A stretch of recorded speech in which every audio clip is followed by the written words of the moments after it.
"This is un-American, Dave," I declared, pacing my kitchen. "It's un-Texan. It's un-barbecuin'." Come on, I muttered, scrolling through the endless paragraphs. There's gotta be something in here. Something I can use. And then, I found it. Buried deep in Section 4, Subsection 7, Paragraph C, like a hidden treasure in a legal jungle, was this little gem. Permanent outdoor culinary structures are permitted, provided they meet all local building codes and zoning regulations. I reread it, once, twice, 3 times. "Outdoor culinary structures?" I whispered, a slow grin spreading across my face. A slow, evil, barbecue-fueled grin. "Oh, Karen?" I chuckled. "You have no idea what's coming." "What are you building there, Smokey?" old Mr. Henderson asked, squinting at the growing brick structure. "A bomb shelter?" "Something like that," I replied with a wink. It's Saturday afternoon in Whispering Pines. The sun is shining, the birds are singing, and I, Mike Smokey Thompson, am in my element. I'm standing in my backyard, tending to my grill, a beautiful stainless steel beast that I've affectionately nicknamed Big Bertha. And on that grill, my friends, is a symphony of smoked meats. I'm talking slow-smoked ribs, glistening with a homemade barbecue sauce, a juicy brisket, its bark a perfect mahogany brown, and, of course, a few burgers and dogs for the less discerning palates, aka the kids. I'm not a professional chef, not by any stretch of the imagination. I'm just a guy who loves good food, good company, and the magic that happens when you combine meat, fire, and smoke. Weekends are my time to shine. My backyard transforms into a neighborhood gathering spot. The air is thick with the intoxicating aroma of hickory and mesquite, a siren song that draws people in like moths to a flame. Neighbors wander over, plates in hand, their faces lit up with anticipation. Kids run around the yard, fueled by sugar and the sheer joy of being outdoors. Even old Mr. Henderson, who usually complains about everything, cracks a smile when I hand him a perfectly grilled burger. My mailman, Frank, he is a regular. Frank gave me a thumbs up and a "smells amazing smoky" as he delivers a package. It's idyllic. It's a picture of suburban bliss, a Norman Rockwell painting come to life, fueled by barbecue. And then it happened. The letter.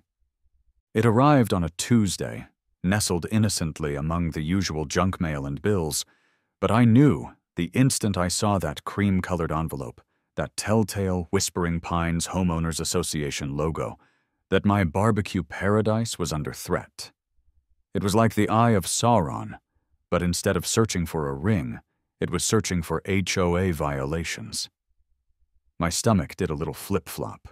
I ripped it open, my hands already trembling with a mixture of dread and righteous indignation. "Violation notice," it read, in that sterile, official font that HOAs seem to love. "Open-flame cooking devices must not produce excessive smoke or odor. Please cease grilling or face fines." Excessive? Excessive! I stared at the letter, dumbfounded. What in the name of all that is holy and smoked did excessive even mean? Was there a smoke-o-meter I wasn't aware of? Was there a designated odor threshold for backyard barbecues? This was an outrage, an attack on my way of life, an assault on my God-given right to grill delicious meats in my own backyard. I grabbed my phone and dialed my buddy, Dave. Dave, thankfully, lives outside of Whispering Pines, in a land where HOA tyranny does not reign supreme. He's also a frequent and enthusiastic recipient of my barbecue bounty. "Dave," I said, my voice tight with fury, "they're trying to ban my barbecue. My barbecue! Can you believe this? They're saying my smoke is excessive." Dave, who I could practically hear chewing on a leftover rib through the phone, just chuckled. Whoa, Smokey. Sounds like you've got yourself a real live Karen on your hands. What'd you do, set the whole neighborhood on fire? Very funny, I said sarcastically. No, I did not set the neighborhood on fire. I just, grilled, like I always do. Well, Dave said, you know what they say, where there's smoke, there's fire, and where there's an HOA, there's a Karen ready to complain about it. This is un-American, Dave, I declared, pacing my kitchen. It's un-Texan, it's un-barbecuin'. I may have made that word up, but the sentiment was real. Look, Smokey, Dave said, you know how these HOAs are.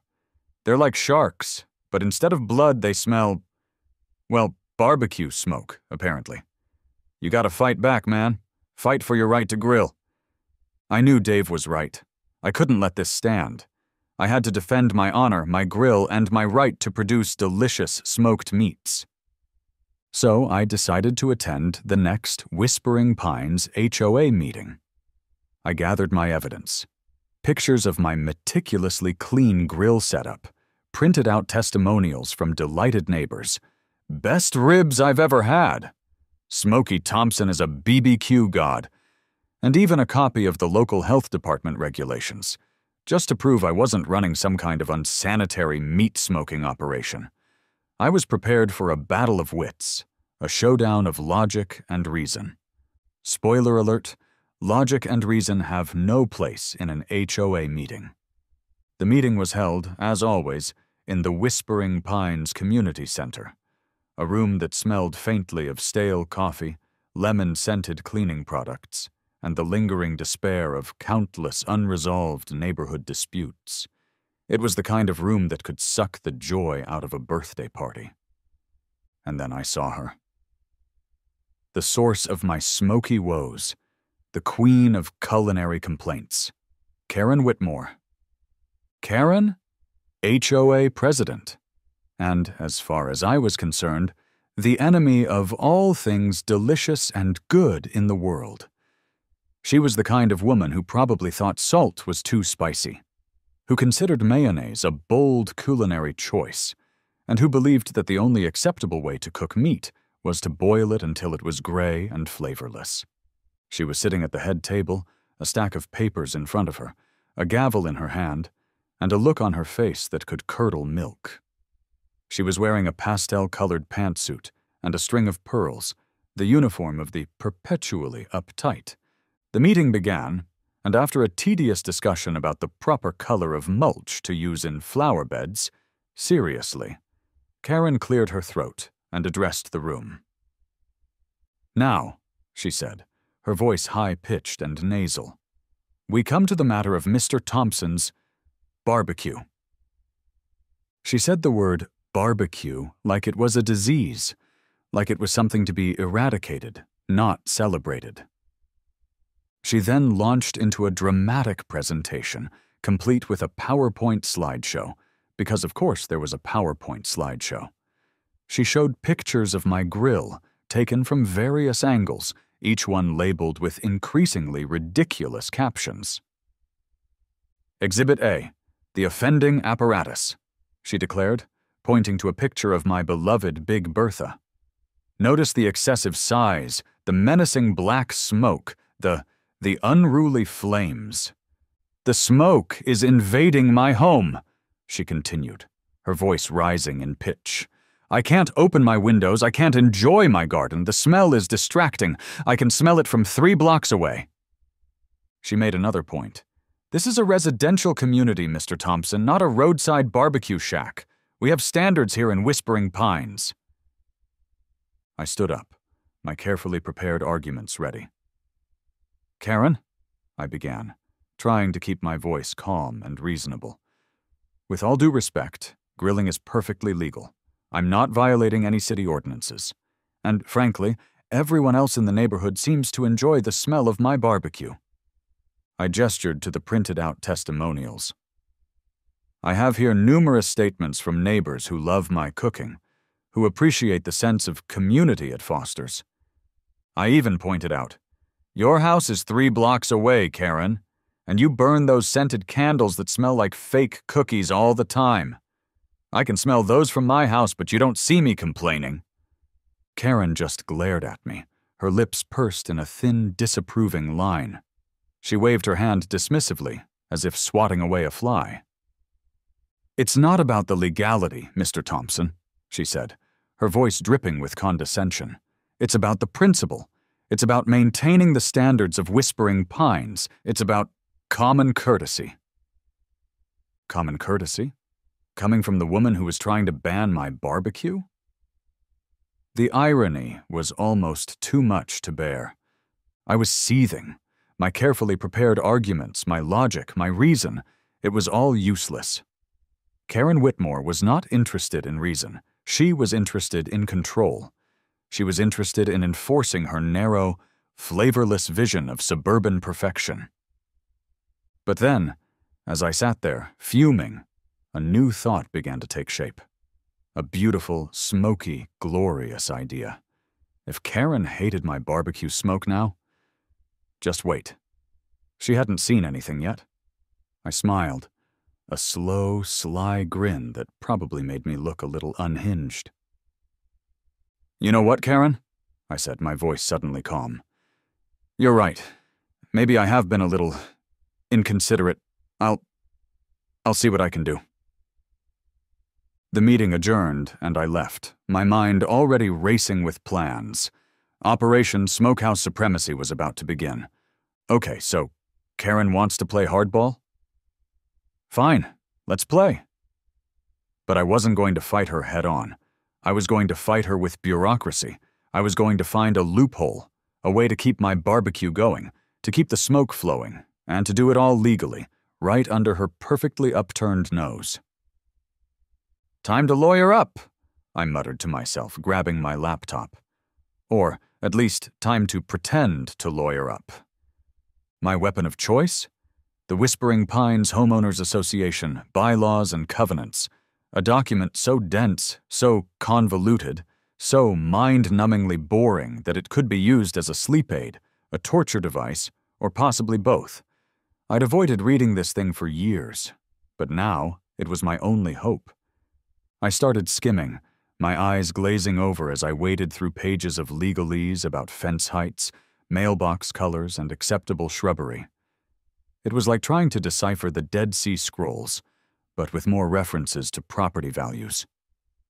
Come on, I muttered, scrolling through the endless paragraphs. There's got to be something in here. Something I can use. And then I found it. Buried deep in Section 4, Subsection 7, Paragraph C, like a hidden treasure in a legal jungle, was this little gem. Permanent outdoor culinary structures are permitted, provided they meet all local building codes and zoning regulations. I reread it, once, twice, 3 times. Outdoor culinary structures, I whispered, a slow grin spreading across my face. A slow, evil, barbecue-fueled grin. This was it. My loophole. My golden ticket. My legal pathway to smoky, delicious revenge. Karen had declared war on my grill, but she hadn't said anything about a permanent outdoor culinary structure. And what, pray tell, is a more permanent outdoor culinary structure than a smokehouse? "Oh, Karen," I chuckled. "You have no idea what's coming." The idea took hold of me like a fever. I wasn't just going to build a little grill enclosure, a flimsy gazebo to shield my Weber from Karen's disapproving gaze. No, I was going to build a smokehouse, a full-blown Texas-style, wood-fired, smoke-billowing monument to barbecue. I started sketching plans, my mind racing with possibilities. It had to be big. It had to be impressive.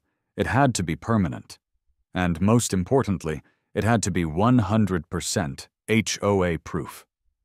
I spent hours online researching traditional smokehouse designs. I learned about the importance of airflow, the different types of fireboxes, the proper height and diameter of a chimney, and the best types of wood for smoking different meats. I became an overnight expert in smokehouse architecture. I was practically fluent in barbecue. My notebook filled up with sketches, diagrams, and lists of materials. I envisioned a solid brick structure with a proper chimney that would channel the smoke up and away from Karen's precious, sensitive nostrils, and hopefully directly toward her house, but I wouldn't admit that out loud. I needed bricks, lots of bricks, and mortar, and concrete for the foundation, and a massive steel smoker, the kind you see at professional barbecue competitions. And, of course, enough lumber to build a small ark. I drove to the local hardware store, feeling like a kid in a candy store, except instead of candy, I was buying building materials for my epic barbecue revenge project. "Got a big project planned, eh, Mike?" the guy at the counter asked, eyeing my overflowing cart. "You have no idea," I said, grinning. Before any building could get started, I had to follow protocol. I hired an architect to draw up professional, legitimate blueprints. Once those were complete, I submitted them to the city. It took a little time, but I got my permits. I was good to go. The construction phase was intense. My backyard was transformed into a full-blown construction zone. There were piles of bricks, bags of mortar, and lumber stacked everywhere. The constant noise of hammering, sawing, and the occasional curse word, mostly from me, filled the air. My neighbors were, understandably, curious. They'd stop by, peering over the fence, their expressions a mixture of amusement, intrigue, and slight concern. "What are you building there, Smokey?" old Mr. Henderson asked, squinting at the growing brick structure. "A bomb shelter?" "Something like that," I replied with a wink. Slowly but surely, the smokehouse began to take shape. It was a thing of beauty, a solid, imposing structure that dominated my backyard. The brick walls rose steadily, the chimney climbed towards the sky, and the massive steel smoker, which I'd had to have delivered on a flatbed truck, was carefully installed inside. It had a firebox big enough to roast a whole hog. Not that I was planning to, but it was good to have options. It had plenty of room for racks of ribs, briskets, pork shoulders, chickens, and anything else my carnivorous heart desired. And then, because I'm all about the details, and because I wanted to really rub it in, I added a few extra touches. I built a comfortable lounge area next to the smokehouse, with picnic tables and string lights, creating a perfect space for enjoying the fruits, or rather, meats of my labor. And finally, the pièce de résistance, a neon sign.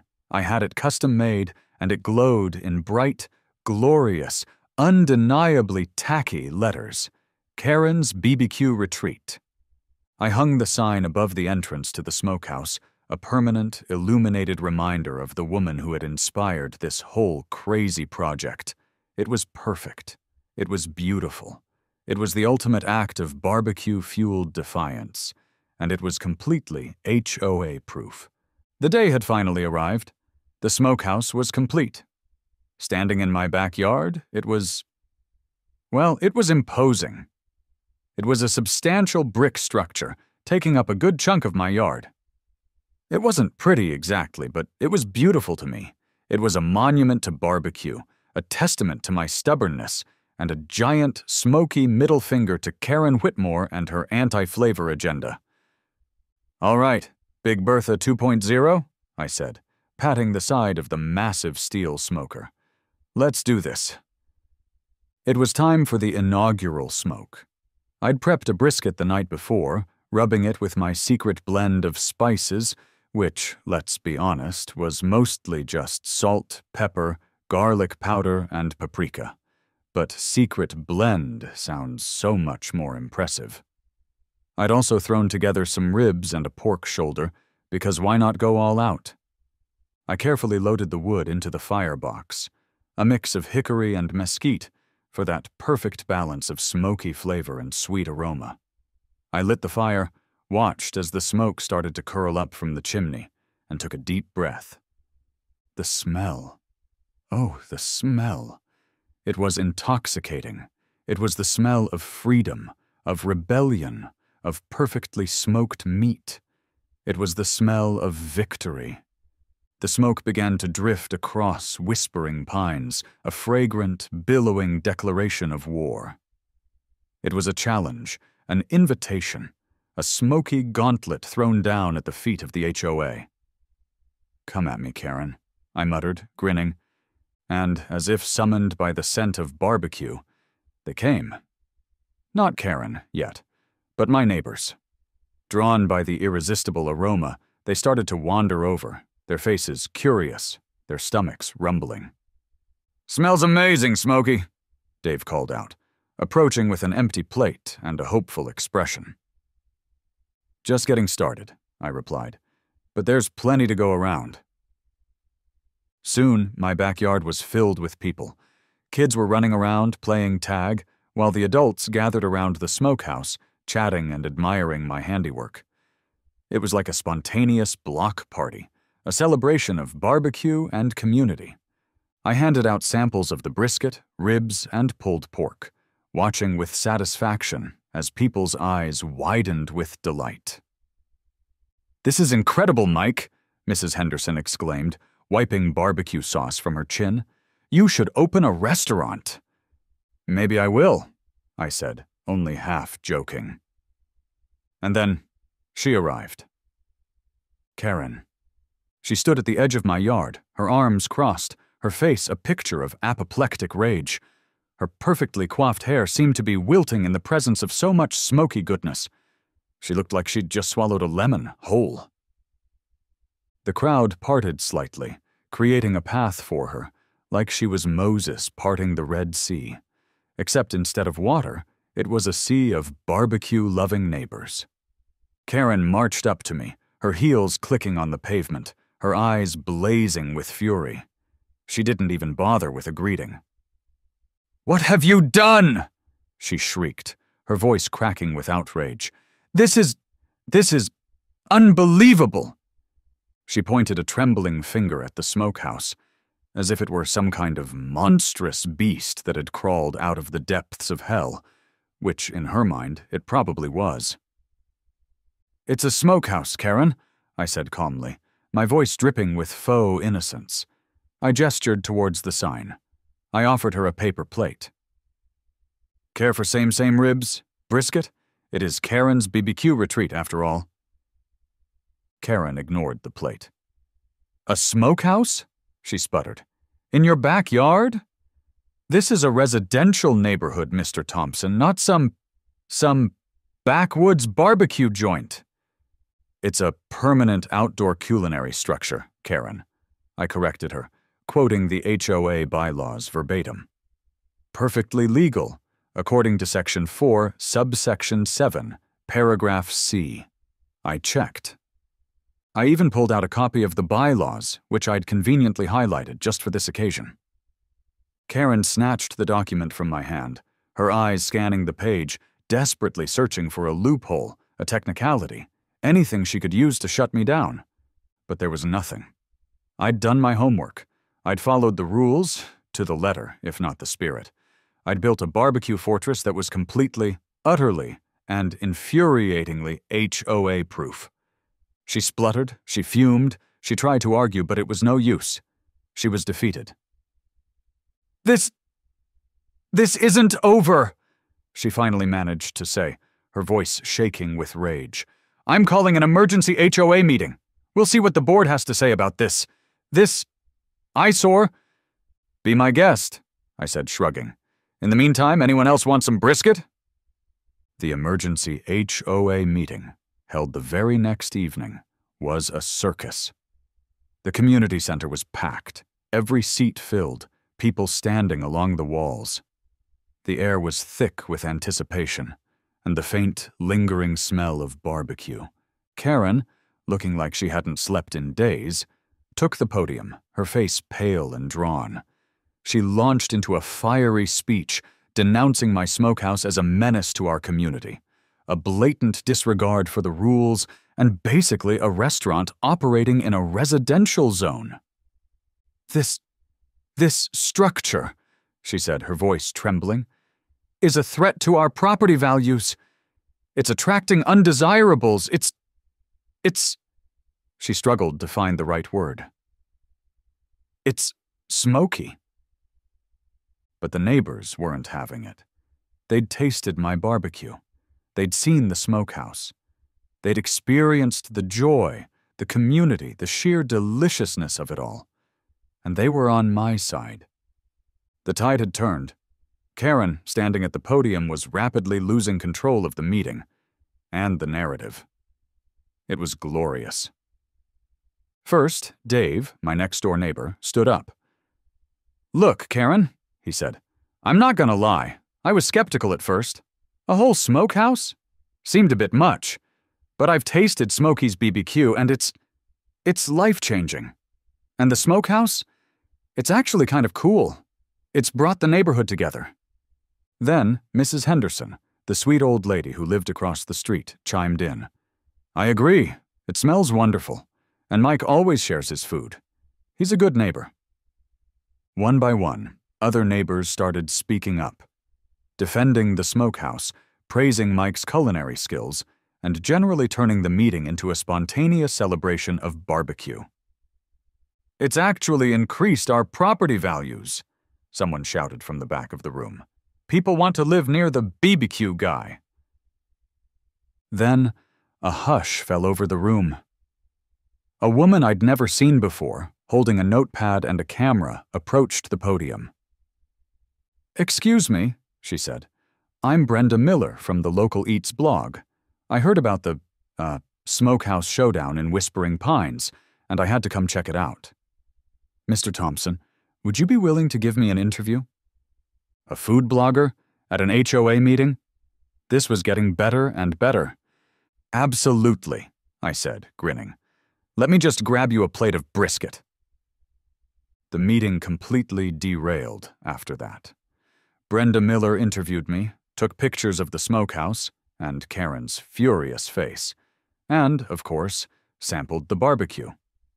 Her review, which was published the next day, was glowing. "Move over, Franklin Barbecue," she wrote. "There's a new smokehouse in town, and it's in Smokey Thompson's backyard." Someone in the crowd, emboldened by the blogger's presence, suggested renting out the smokehouse for parties and events. "We could have birthday parties, graduation celebrations, even weddings," they exclaimed. "Think of the possibilities." Karen, at this point, was practically vibrating with rage. She'd lost control of the meeting, lost the support of the community, and was now facing the prospect of her worst nightmare: a commercial barbecue operation in her pristine, smoke-free neighborhood. In a last-ditch, desperate attempt to regain control, Karen announced that she was calling the city. "I'm filing an official smoke complaint," she declared. "We'll see what the city inspector has to say about this. This monstrosity." The city inspector, a burly man named Gus with a handlebar mustache and a distinct air of "I'd rather be anywhere else," arrived the next day. He took one look at the smokehouse, sniffed the air appreciatively, and then turned to Karen. "You called me out here for this?" he asked, his voice laced with disbelief. It's a nuisance," Karen insisted. "The smoke, the smell, it's unbearable." Gus took another deep breath, his eyes closing in what looked suspiciously like bliss. "Ma'am," he said, "that smells like heaven. Now, if you'll excuse me." He walked over to me, a hopeful expression on his face. "You got any of them ribs left, son?" I, of course, happily obliged. Gus devoured a plate of ribs, declared the smokehouse to be in full compliance with all city ordinances, and told Karen, in no uncertain terms, to leave me alone. And that, as they say, was that. Karen Whitmore's reign of terror was over. She resigned from the HOA presidency, put her house up for sale, and, according to the neighborhood rumor mill, moved to a remote vegan commune where barbecuing was strictly prohibited, and the only acceptable smoke came from incense. I almost felt sorry for her. Almost. My smokehouse, meanwhile, became a legend. I was officially crowned the BBQ King of Whispering Pines, a title I wore with pride and a slightly grease-stained apron. I started hosting an annual neighborhood BBQ festival, Smokey's Smokeout, which drew crowds from all over the state. People lined up for hours to sample my award-winning brisket, my fall-off-the-bone ribs, and my surprisingly popular smoked tofu. Even Karen couldn't completely kill my culinary curiosity. Then, one day, I got call. It was from the producers of a well-known cooking show featuring a celebrity chef. The chef had seen the blog, heard about my backyard setup, and was so intrigued that he wanted to visit. We set a date, and he came. He spent a day touring my setup and eating. After his third place, he stood up, shook my hand, and said, "This is without a doubt the best backyard BBQ in the state." Then, just like clockwork, I spot a moving van down the street. A for sale sign. New neighbors were moving in. One lazy Sunday afternoon, I was out in my backyard, tending to the smoker, when the new neighbors, a young couple, approached me. "Excuse me," the woman said. "We're new to the neighborhood, and we were just wondering, what's the deal with the massive brick building in your backyard?" I grinned, grabbing a pair of tongs and flipping a rack of ribs on the smoker. "Oh, that?" I said, gesturing to the smokehouse with a flourish. "That's just a little something I built after an HOA misunderstanding." And then I proceeded to tell them the whole glorious, smoky saga. The violation notices, the Karen encounters, the emergency HOA meetings, the city inspector, the triumph of barbecue over bureaucracy. By the time I finished the story, the couple was doubled over with laughter. "You're kidding," the man said, wiping a tear from his eye. That's the best story I've ever heard." "Only in Whispering Pines," the woman added, shaking her head in amazement. "Only in Whispering Pines," I agreed. I look at my smokehouse. I notice the sign that still says Karen's BBQ Retreat. I turn back to my new neighbors and say, "You know, a local restaurant chain reached out to me. They wanted to talk about using my recipes. They even suggested a partnership, and the idea of renaming the place came up. I could sell the naming rights to the smokehouse." I continue, thinking out loud, my gaze returning to the neon sign. And so the legend of Smokey Thompson and his epic smokehouse battle continued, a testament to the power of good food, good neighbors, and the sweet, sweet smell of victory and hickory smoke.